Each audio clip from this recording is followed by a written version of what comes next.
Indian food lovers, it's Anupi here with Indian as Apple Pie. And today we're going to talk about roasting spices. This is my masala dabba, it's my own design. And this is how I keep my spices organized for cooking Indian. Today we're going to take a look at cumin seeds. These are cumin seeds that you would normally just have in your cupboard. But today we're going to get a different flavor profile out of them. This is called, or what I call, getting double duty out of your spices. We need it for a recipe that we're making today. And this is going to be a dry roasted cumin seed.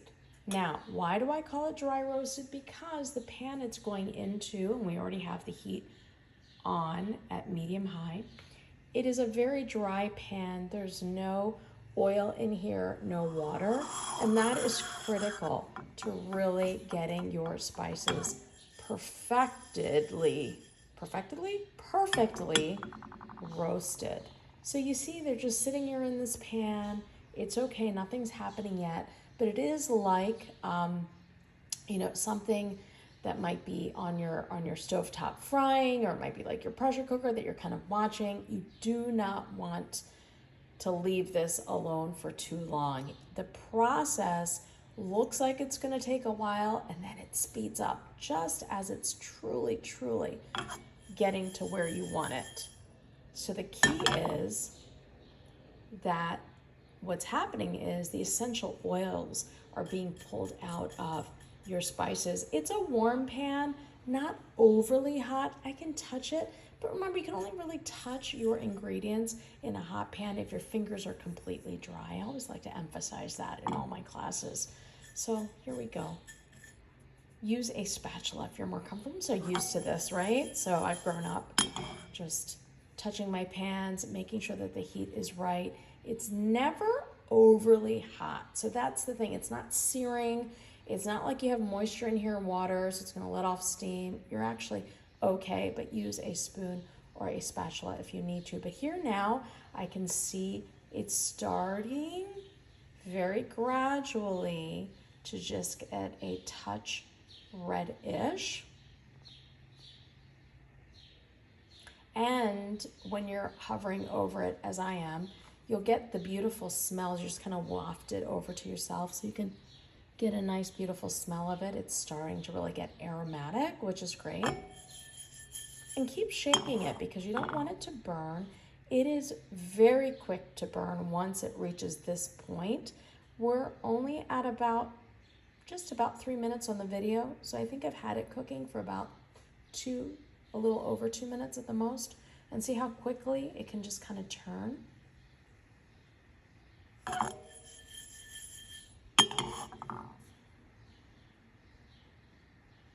Yeah, and what I love about this is a lot of folks think, I'm going to buy cumin seed, I'm not going to use it. This is the way you're going to use it up. And some folks will take it off the heat at this point. I like to get it a little bit darker so that when you grind it, it looks like it's almost burnt. But I love that extra taste profile.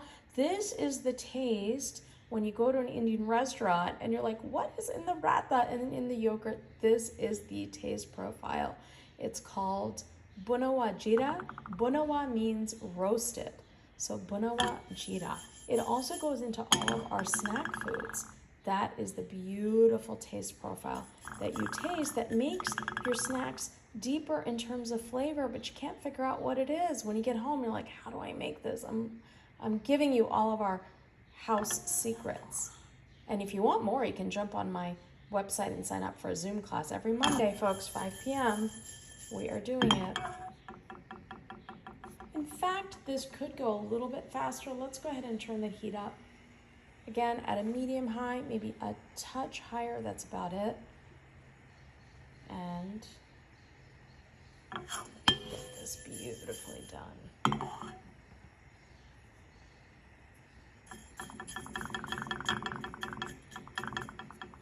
Almost there. We're around 5 minutes on the video, but that's okay. I want you to watch this in real time because it will make all the difference in the world in terms of your Indian cooking, but also in terms of just watching it.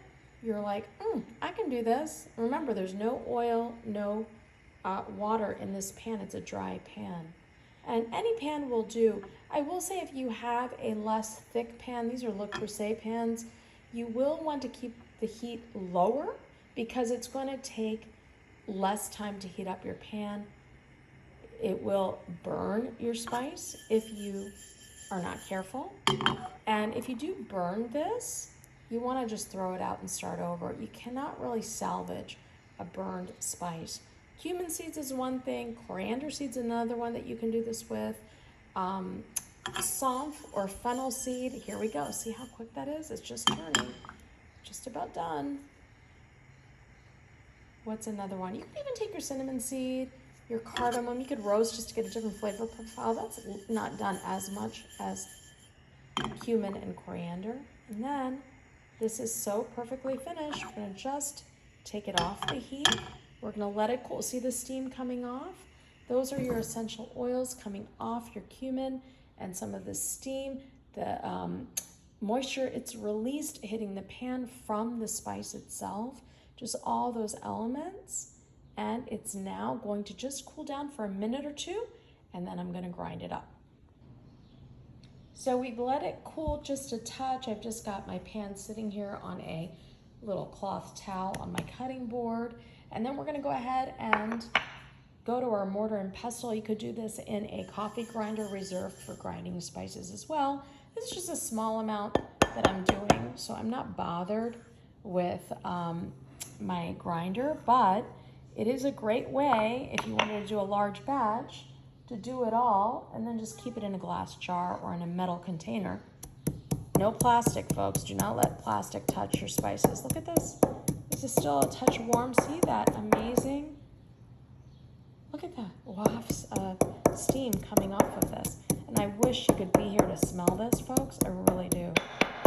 It is so amazing. You can actually use it just like this. It's not ground down that much, but I like mine really, really ground.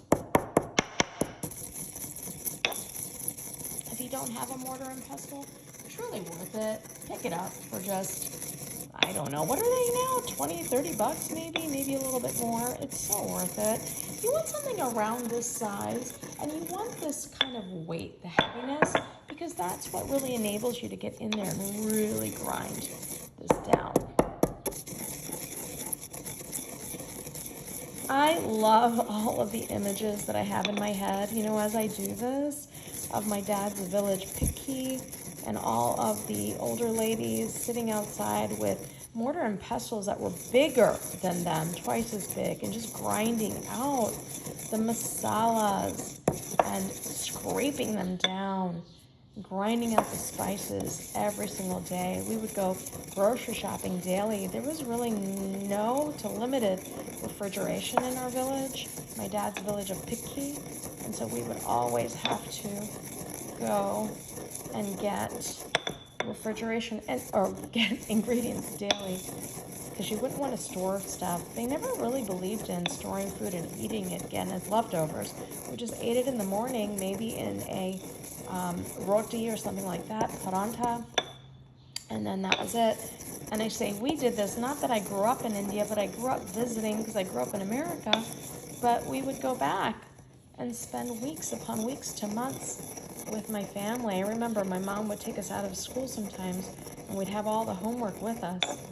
Would we do it? That's a story for another time. All right, there we go. Look at that.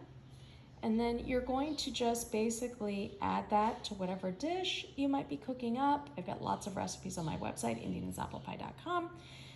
You can also stick it in a glass jar. I always save my spice jars after I use them, and I store this. It'll last for a couple weeks, but we eat it up so fast in our house, it'll be gone in a jiffy. So amazing. Give it a try. Indiana's apple pie, folks. That's where you're going to get all of your tips and tricks on how to do all this amazing stuff.